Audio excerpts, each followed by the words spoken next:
Salut les gens, c'est Antoine. Aujourd'hui, je vous explique pourquoi vous avez 50% de chances de divorcer si vous vous mariez.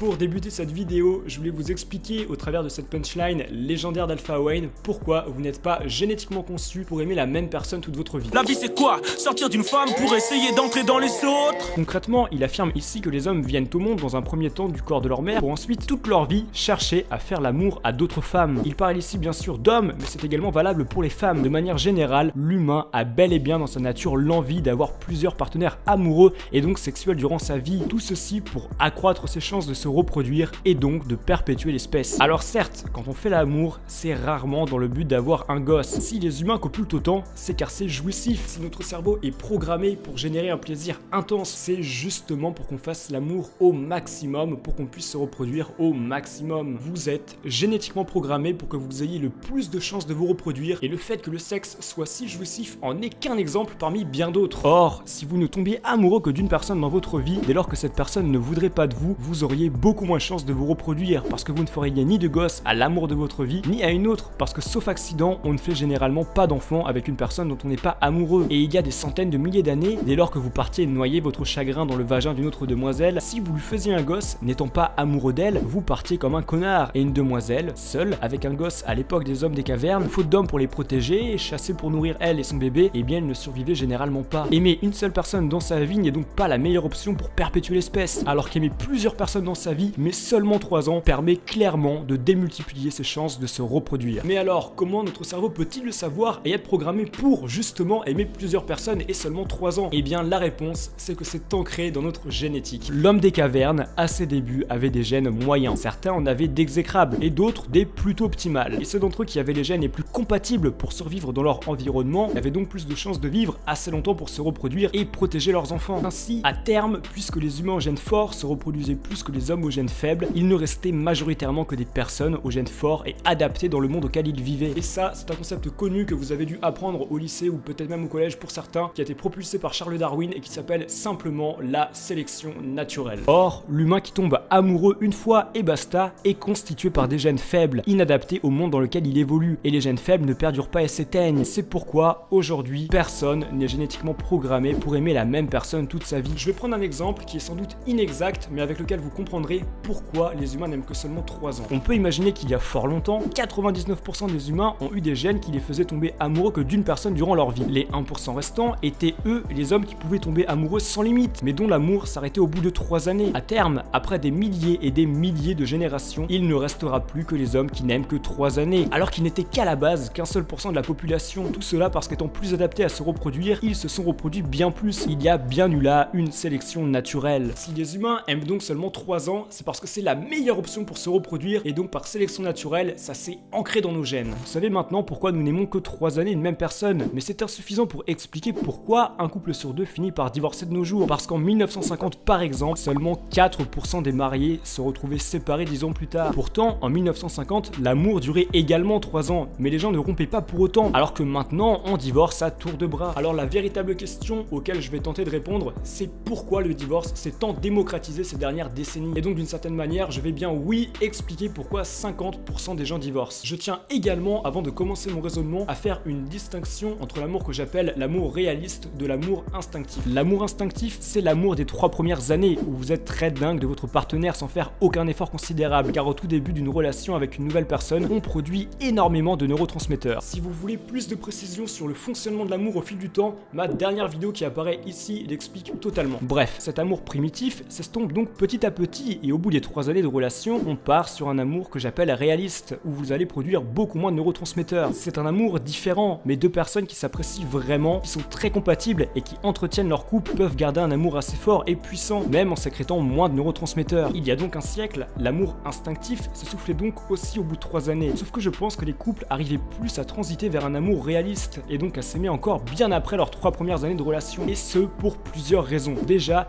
ils n'avaient pas la connaissance que l'amour instinctif durait durer seulement 3 ans. C'était une information qui ne circulait pas à l'époque. Et quand on sait que l'amour instinctif ne dure seulement que 3 années, on est plus enclin à voir radicalement la différence entre l'avant et l'après-amour instinctif. Connaître cette information ne va donc pas aider les couples à tenir, et c'est assez évident. Autrement, les couples de l'époque n'avaient aussi pas vraiment pour habitude de rompre après le mariage, et n'avaient pas de proches séparés. Le divorce, pour beaucoup, n'était donc même pas concevable. Alors, quand il arrivait des problèmes dans un couple, ils ne pensaient pas au divorce, non, ils pensaient à comment résoudre ce problème. De même, ils commettaient bien moins d'adultère, car c'était extrêmement mal vu, et dans une époque où plus de 60% des individus vivaient dans des villages, tout se savait très vite, et vous n'aviez pas des milliers d'amants potentiels avec qui vous pouviez tenter de tromper votre conjoint. De même, il n'y avait pas de soirée parce que les gens travaillaient comme des forcenés et se levaient généralement très tôt le matin. On voit bien avec tous ces paramètres que les gens étaient beaucoup moins tentés de se détacher amoureusement de leur partenaire, même bien après cette période de 3 années. Ils entraient alors dans un amour réaliste et tenaient bon jusqu'à la mort pour la majorité d'entre eux. Et je pense même que les couples qui, après 3 années d'amour instinctif, se lassaient et perdaient leur amour, restaient tout de même généralement ensemble et ne divorçaient pas pour là aussi bien des raisons. Les gosses, premièrement, dans notre société actuelle, les gens sont conditionnés à bien plus penser à eux et partir refaire leur vie, enfant ou pas, alors qu'avant c'était un véritable frein. Mais le problème que je pense capital, qui clairement ne faisait pas divorcer les gens, c'était le jugement des autres et de la société. Dans les années 1950, même si l'église s'était séparée de l'État en 1905, soit depuis presque 50 ans, les normes sociales étaient toujours énormément influencées par les dogmes catholiques qui méprisaient littéralement le divorce. Vous étiez donc après un divorce très mal vu par l'église et tous les croyants, donc la société assez globalement. Alors, même si l'humain n'est génétiquement pas conçu pour aimer une même personne toute sa vie, les gens divorçaient beaucoup moins jusqu'à il y a 50 ans pour toutes ces raisons. Maintenant, dans notre société qui est bien plus développée, vous avez bien plus d'opportunités. Vous pouvez sortir tous les jours, draguer sur internet, l'infidélité est beaucoup moins pointée du doigt, la séparation des mariés s'est démocratisée et n'est plus une honte. Bref, le divorce a beaucoup